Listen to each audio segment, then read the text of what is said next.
এই পৃথিৱীৰ সকলোতকৈ মূল্যৱান বস্তুটো কি জানেনে? এই পৃথিৱীৰ সকলোতকৈ মূল্যৱান বস্তুটো হ'ল সময়, কিয়নো গুচি যোৱা সময় পুনৰ ঘূৰাই পোৱা নাযায়। খঙক মনত ঠাই দিলে সম্পৰ্ক নষ্ট হয়, অভিমানক মনত পুহি ৰাখিলে দূৰত্বৰ সৃষ্টি হয়, আৰু ভুলবোৰ ক্ষমা কৰি আঁকোৱালি ল'লে সম্পৰ্ক স্থায়ী হয়। ৰূপত কি আহে যায়, মনটোহে আচল, কাৰণ ৰূপ চিৰজীৱন নাথাকে, কিন্তু মনটো সদায় থাকি যায়। মানুহে যেতিয়া কিবা পায় তেতিয়া কি পাইছে তাক বুজি নাপায়। যেতিয়া সেই বস্তুটো হেৰাই যায় তেতিয়াহে বুজি পায় যে বস্তুটোৰ মূল্য কিমান। মিছা ভালপোৱা মাটিৰ পুতলাৰ দৰে, অলপ আঘাততেই ভাগি পৰে। সঁচা ভালপোৱা পানীৰ দৰে, শত আঘাতৰ পিছতো আকৌ মিলি যায়। মানুহ সৰু হওক বা ডাঙৰ, ইয়াৰ কোনো গুৰুত্ব নাই। গুৰুত্ব মাথো ইয়াৰহে যে মানুহৰ জীৱন কাহিনী কিমান ডাঙৰ। এই অস্থায়ী জীৱনত চিৰস্থায়ী মাথো মানুহৰ সুন্দৰ ব্যৱহাৰ, যিটো মৃত্যুৰ পিছতো সকলোৰে স্মৃতিত জিলিকি থাকে। সঠিক মানুহজন কিয় আমাৰ জীৱনলৈ পলমকৈ আহে? ভগৱানে ভুল মানুহ এজনৰ লগত চিনাকি কৰাই দি কিয় কষ্ট দিয়ে?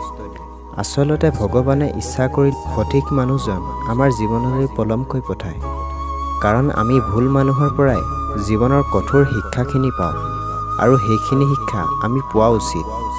এই শিক্ষাৰ পৰাই আমি ভাল বেয়াৰ পাৰ্থক্য চিনি পাবলৈ সক্ষম হওঁ। এটা কথা কি জানে, সহজ সৰল মানুহবোৰ যাক আমি বুৰ্বক বুলি কওঁ, তেওঁলোকে হয়তো মানুহক বিৰক্ত কৰিব পাৰে, কিন্তু তেওঁলোকে কেতিয়াও কাকো ঠগি নাখায়। নিজক কেতিয়াও আনৰ লগত তুলনা নকৰিব। মনত ৰাখিব, চন্দ্ৰ আৰু সূৰ্যৰ মাজত কেতিয়াও তুলনা নহয়, কাৰণ যাৰ যি সময় ঠিক সেই সময়তে উজ্জ্বল হয়। এই 4 ধৰণৰ মানুহৰ পৰা সদায় দূৰত থাকিবা। 1 নম্বৰ, যিয়ে আপোনাক বাৰে বাৰে মিছা কথা কয়। 2 নম্বৰ, যিয়ে আপোনাক সন্মান নকৰে।